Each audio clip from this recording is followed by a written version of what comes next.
Mas ganti oli per PP apa per kilometer? Kita gunain per kilometer, bukan per jam ya. Kalau per jam kamu bakal kesulitan kontrolnya. Iya kalau bismu 1-2 mungkin enak.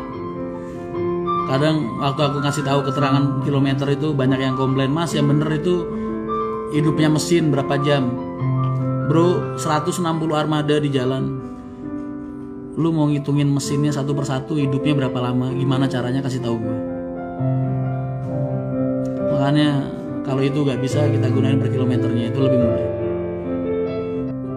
Mas buat trip report PO lainnya kayak gini nih, kamu gak sadar satu hal. Kebayang gak jadi pengusaha, misal kalau aku gak deket sama pengusahanya, aku naik bisnya, kira-kira tersinggung apa enggak? Dikira aku pengen banding-bandingin PO ku sama dia lagi ntar. Kecuali kalau temen yang punya PO itu temen yang biasa nongkrong bareng itu mungkin enjoy, ya kan? Soalnya yang naik ini Rian Mahendra, bukan orang lain, bukan penumpang biasa. Aku jaga-jaga perasaan mereka juga, apalagi cuman buat sekedar konten. Vlog sama PO BJU dong Mas. Iya nih Mas Riki udah minta aku buat bikin konten di villanya dia itu. Cuman Iqbal ya? Iya, Iqbal, kangen kan gua. Ntar kapan-kapan lah, kalau nunggu ada waktu dulu. Mas kenapa PO Haryanto permajaannya di body repair nggak ke Adi Putro? Kamu pernah nggak nge-body repair di Adi Putro? Kalau udah pernah kasih tahu berapa lama, terus biayanya berapa. Karena setahu Adi Putro itu lama banget kalau body repair. Karena mereka belum punya divisi repair sendiri.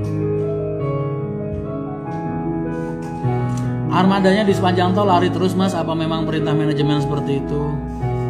Armada lari. Kalau mereka nggak ngisi solar, mereka nggak berhenti. Kalau mereka nggak di rumah makan untuk prasmanan makan, jatah makan, mereka nggak berhenti. Jadi kalau kamu ngarepinnya yang kamu maksud nggak pernah berhenti, nggak. Kecuali di tempat-tempat yang memang dibutuhkan sama mereka buat berhenti.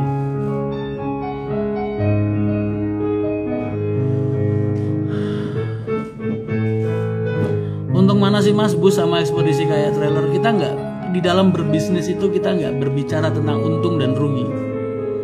Tapi di mana kamu menguasai bidang yang kamu kerjakan.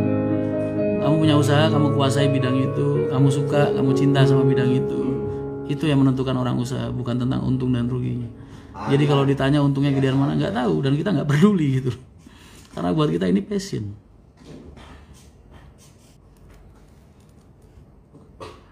Udah enggak. Kalau pesan CDCB tapi bangku belakang masih kosong, apa bisa? Nggak bisa, nggak bisa.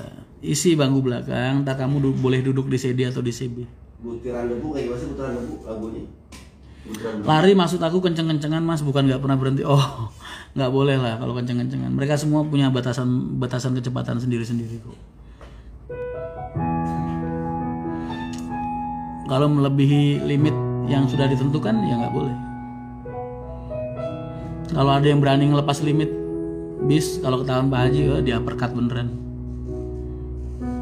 Mas apa semua supir HR selalu berhenti ketika waktu sholat? Benernya itu dulu ketika di Pantura. Karena di Pantura itu biasanya subuh orang masih di jalan.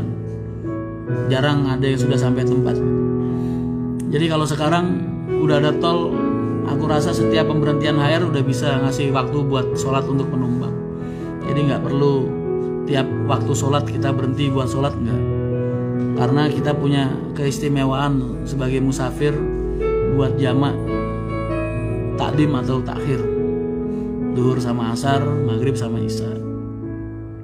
Kalau nggak dipakai gimana Mas? Kalau mau sholat tiap waktu, kamu ibaratinnya begini. Kalau kamu ngasih hadiah sama orang, terus ditolak sama orang, kamu sakit hati nggak? Sebel nggak? Ngehargain nggak? Sama begitu juga. Allah ngasih kita hadiah ketika kita sedang musafir. Kenapa kita tolak? Jadi larinya ke adab.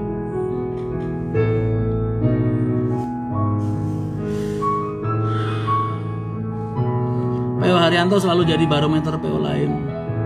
Mungkin karena PO Haryanto ini jadi salah satu PO yang selama 2 dekade ini masih growth, masih berkembang terus selama 2 dekade.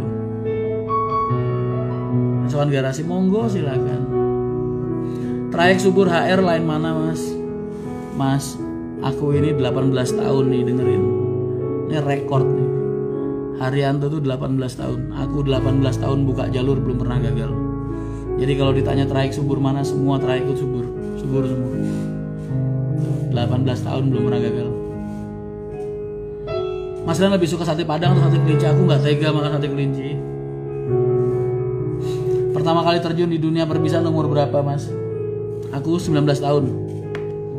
Umur 19 tahun aku udah di terminal. Tapi kalau pertama kali kenal sama dunia bis, SD. Dari SD aku udah di terminal, nemenin bapak jualan tiket. Dulu kan bapak jadi calonnya terus merurim. Makanya aku gede di tengah-tengah lingkungan terminal, kecil di tengah-tengah lingkungan terminal, gede di terminal. Al-Fatihah untuk almarhum. Amin. Mas minta doanya buat PO pribumi biar makin eksis. Harus dong, harus selalu tak doakan. Makanya aku banyak nemenin teman-teman PO juga, karena aku pengen mereka berkembang. Kapan ke garasi maksud terapi boleh sih. Karena jujur aja, aku sedih kalau ngelihat PO pribumi kok kalah sama PO pendatang. Yang tak maksud pribumi itu, aku nggak berbicara tentang ras, Chinese atau Jawa, enggak. Maksudnya pribumi itu putra daerah. Iya. Contoh kayak Mas Antoni Sumber Alam, ya kan, Mas Didit Maju Lancar, Haryanto Menara, Kudus, ya kan? Itu kan kayak Garuda Mas, Tipu Rodadi, itu kan PO pribumi semua.